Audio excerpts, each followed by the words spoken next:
And so remember what we're covering is the staff meeting agenda, and remember the importance of that staff meeting.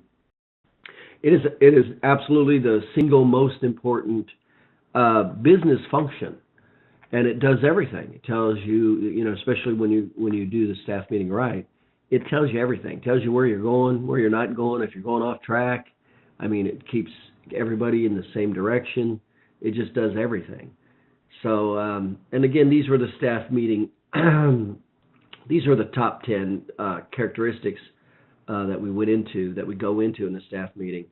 So we talk about the business statistics, and remember, the staff meeting is the same. It's the same time, same location, and it's the same agenda.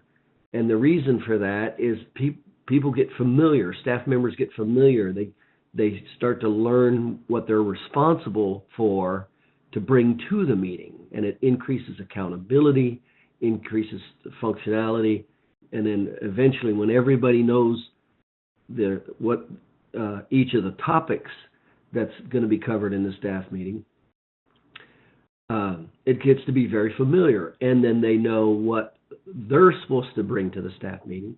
And so after a while, and I say typically it takes 3 months before you really can do a highly efficient staff meeting, because everybody has to be essentially trained on what they need to bring to the table. So these are the specific topics that we like to talk about. We'll go over the specific business statistics, the accounts receivable, prepay percentages, statistics, personal training, common questions and responses throughout the office, patient treatment schedules, conviction, marketing, and office or personal issues. And so the topic really today that we're going to go into is the accounts receivable topic. And this is one of the big topics, and the reason it's big is obviously we're dealing with cash and cash flow. But it reminds me of a doctor that he was basically heading to bankruptcy, not because he wasn't doing well in his office, is because he did not monitor accounts receivable at all. And the accounts receivable the cash flow dried up. And it was really just because there was no monitoring, evaluation, and training in the accounts receivable. So he almost went belly up because he didn't look at this statistic. So here's the basics of the accounts receivable. First of all, it is a primary responsibility. Remember, each full-time staff members, they have what are called primary, secondary, and tertiary responsibilities. The primary responsibility is only that individual. That's what they get. That's what they're hired for. That's the number one reason they're hired. That's what they get bonused for. That's what they get trained for, and it's only their responsibility. So they have to take personal responsibility for it. And the accounts receivable category, that's the insurance, your insurance staff. Now, if you have a large facility or multiple facilities, then let's say you have so much insurance work to do, you need 2 staff members. You would never overlap. What you would do is the first half of the alphabet would be for 1 staff member, insurance staff member, and the second half would be for the 3rd member. Same if I needed 3 insurance people to process the work. Then the first third of the alphabet would be for 1, the second third would be for the second employee, and the third for the third. You would never overlap because of this thing called diffusive responsibility. And so the accounts receivable, the primary responsibility is for the billing insurance person. That's their responsibility. That's also what they get bonus for. And what we want to look at with the accounts receivable specifically is the 30, 60, and 90 days. We want to know how much money is outstanding in 30, 60, 90 days. And one of the other main reasons for that is the longer that these accounts become outstanding, the less likely you have the ability to get the money. So once you start going past 30 days, you really can start getting into trouble with collecting money. So, but obviously the number one reason is to maintain your cash flow. And when you do this, you will stop any problems is what will happen. You'll find all the little problems that before their 90 days are past 90 days. Now, if you're not looking at this accounts receivable, you won't know it. So who is you, and what you want to know is who is outstanding and why. So I want to know the 30 day, and you'll start getting familiar with your 30 days accounts receivable, and then your 60 days, and then your 90 days. And then who is past 90 days? Well, that gets to be an emergency past 90 days. Now, the accounts receivable, generally speaking, should not exceed 1.5 of your monthly production. So if you're producing $20,000 a month, your accounts receivable shouldn't be over $30,000. So you want to keep it within 1.5. That's the ratio. So when your accounts receivable starts going 2 times your productivity or 3 times your productivity, you're going to have, what that says is you got a lot of delayed payments that are going towards 60, 90, and plus 90 days. Now, the only reason that would not be the case if it was an unusual circumstance. One of the most common unusual circumstances is the no-fault states with personal injury. They take up to a year or a year and a half for payment of those.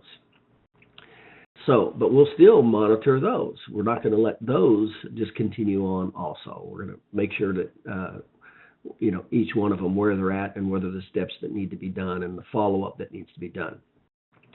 So here's another big topic with accounts receivable is the write-offs. The write-offs must be authorized and accounted for. And I see this as a very common problem in chiropractors' offices. And here's what happens. Is the chiropractor doesn't put his head into the accounts receivable, and then the insurance person just kind of starts doing what they want to do. And you have to remember, we're all subject to human nature. And one of the things about human nature is we like to do as little as possible to get by. And so what happens sometimes is there won't be good follow-up. And remember, with billing is in the chiropractic profession, the hard part of insurance billing is not the initial billing. Billing insurance is easy. It's easy to learn. There's not a lot of diagnostic codes. There's not a lot of therapy codes. There's not a lot of insurances. So it's really easy.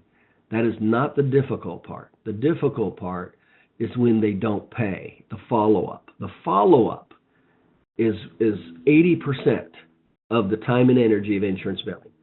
In other words, if it was only about putting in the billing and hitting submit and then you just got paid, that would be unbelievably easy. And to be honest with you, it would almost be a part-time job for a very busy office because that is unbelievably easy.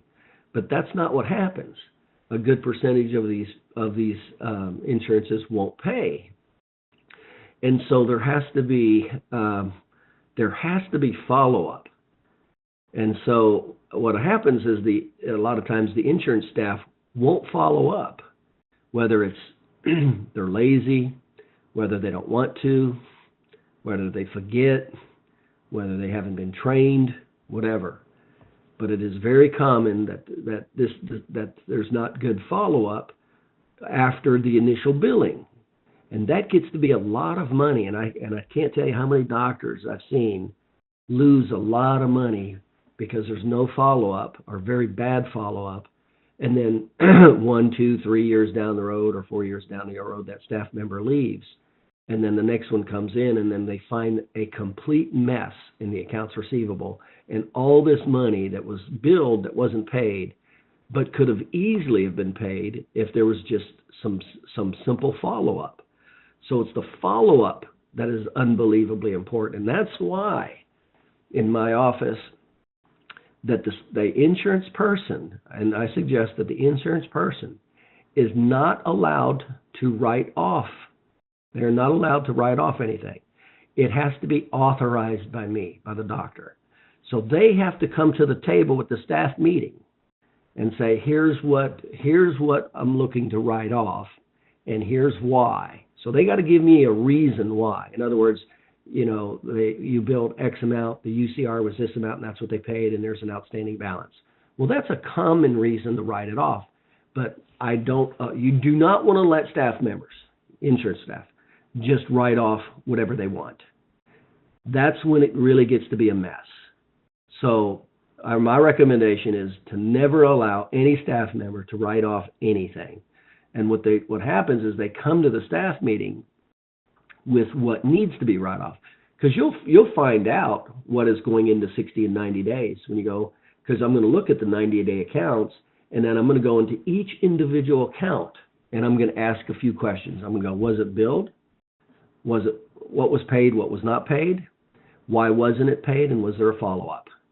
That's exactly the questions I'm going to ask, and I'm going to start it in 90 days. That's exactly how we're going to do it. Was it billed? Was it paid? Why was it not paid? Or we already know it's not paid if it's 90 days for the most part. So it's not paid. Why wasn't it paid?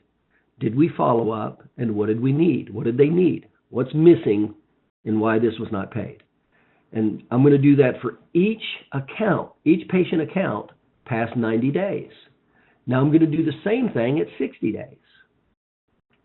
Now what happens is in the very beginning, this takes longer. And remember I said when you start doing staff meetings right, it takes about 3 months for everybody to understand what they're responsible for and what you're going to go through. So in the beginning, when the doctor's learning how to do all this, it takes way longer. And that's why I say in the beginning, when you start learning how to do this, you should plan on your staff meetings lasting 2 hours. And you typically will not get through all 10 components in 2 hours because you're still learning how to do the staff meeting yourself, as well as your staff trying to understand what they're responsible for to bring to the table. And by the way, that's why you want to be absolutely consistent week after week with every staff meeting. You cover the same topics in the same order, and that's also one reason that makes it easier. Everybody knows what's going to happen. So this write-off thing is a major problem that I've seen in chiropractors' offices. Don't allow any staff members, the insurance person, to write off. They have to get your authorization. So they will come to the table and they'll say, here's the X accounts receivable, and it's not going to be paid because of X. And a classic example is the UCR. And I'm going, okay, if that's the UCR for that, then we'll go ahead and write it off. Okay? But I highly recommend you do not let any staff members write off anything. And a lot of times what I've seen happen is the staff members will just write it off and not even tell the doctor. And then, again, until he finds it's too late. So you can really get yourself into big trouble by not evaluating what's called the accounts receivable, the 30, 60, 90 days. And so here's what happens at the staff meeting. The insurance person shows up. Okay, let's see the 90 days. Let's start with the 90 days. I'm going to go through each account with the 90 days, and I'm going to ask the same questions. Was it billed? How come it wasn't paid? What is needed to get paid? Was it followed up? Those are the same questions I'm going to ask. Now, guess what happens when we start doing this? Guess what happens with that staff member when they know we're going to check the accounts receivable, and we're going to ask those exact questions at every staff meeting. Well, here's what happens. They start doing them. They start becoming very responsible, and they don't let things slide by. And they don't write it off because they know now you're looking over their shoulder. And so this is a major. If you're not looking at your accounts receivable, that is a big problem. So anyway, that's how you would evaluate accounts receivable and by the way, that's how you find problems. Now, when you find a problem, you have to ask yourself, how did this problem happen? What procedure do we not have in place that allowed this accounts receivable to get out of hand? That's the question you have to ask yourself. Are we training it in? Do we have a procedure? Was it trained in? Or maybe the staff member just didn't even do it. So you have to find out, because we're not just here to put out fires every week. We want policies in place that stop the fires. And so you're always going to look for you always want to look for the origin of the problem. How did it get that way? Do we have a policy in place? Was it trained? And was it followed? Did the training actually happen? And this is how you find and solve problems.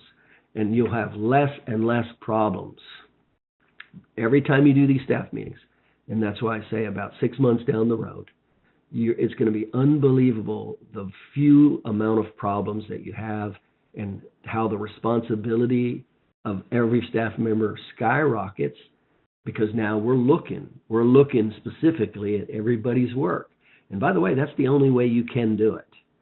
You can't be looking over somebody's shoulder while at work. You need to be in the back treating patients.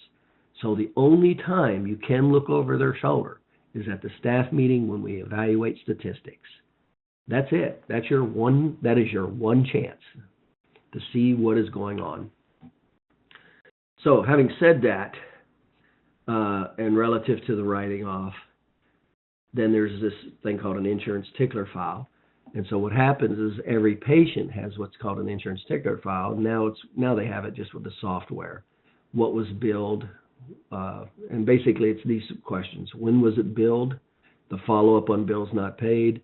Who was the person responsible? You always have the person responsible. That's why you never do diffusive responsibility. And you never do it with any job function, not just insurance, but any job function, because you will get diffusive responsibility. It's a natural phenomena.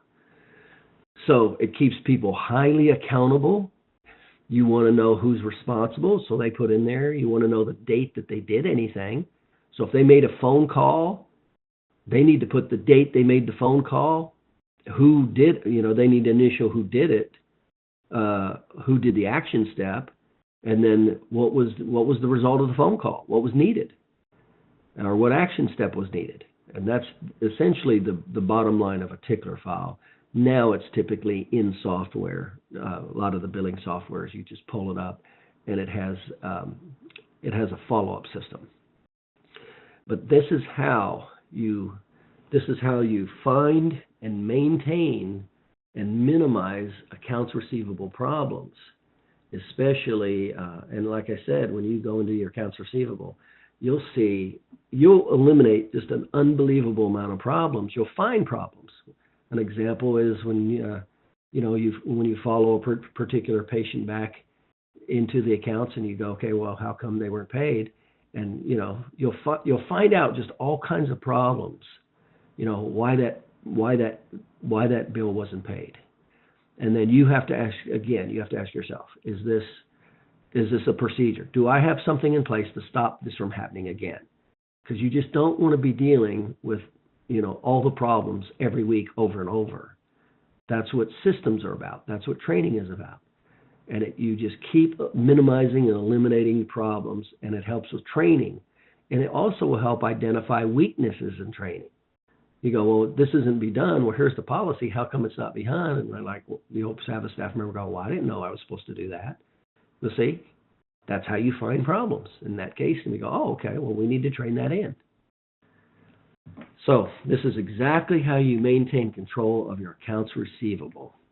And your staff member should come to the table with 30, 60, 90 days. They should be ready to explain each account and why it's at 90 days or 60 days or whatever. Obviously, the 90 days are the very important ones. That's where you're going to find a lot of problems. And then the deductions. So every staff member, my insurance person pulled up, and she said, okay, here's the accounts receivable. Here's the amount that's I'd like to write off, and here's what. And sometimes I'd itemize them out. I'd say, well, why itemize out a few of those patients and tell me why we're writing them off. And then she'd go in there and typically that's when she'd say, well, that's UCR. And I'm like, okay, then you can go ahead and you can write those off. And that's the only way she was allowed to write them off. Otherwise, they stayed on those books. So I could evaluate them.